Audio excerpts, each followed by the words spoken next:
the constitutional requirement for any state to be able to levy that burden on you to collect and remit back to that state is called Nexus. Essentially, it's a term that means you have a sufficient contact with that state so that it's not a burden on interstate commerce for that state to actually impose any kind of burdens on you. Well, that's the legal mumbo jumbo, but what does it actually mean?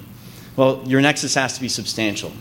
So generally people talk about physical presence. If you got a physical presence in a state, you definitely collect in that state. If you have an office building, if you have a warehouse, that's easy. Amazon.com, for instance, only collects in a certain amount of states because they have warehouses in those states. Otherwise, you can buy off of Amazon and they do not charge you sales tax unless you live in one of those states. And also if you maintain a sales force. If you have any kind of sales force in that state, then that's enough of a contact for that state to say, yeah, you got to collect sales tax whenever you sell into my state. The question is, from the internet perspective, is what is a sales force? States are becoming very aggressive now in defining that very broadly. Basically changing the presumption of what that means to be soliciting business in that state.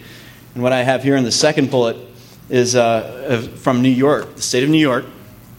Basically, they changed their presumption of when you think you might have to collect sales tax. If you enter any kind of agreement with a resident of that state.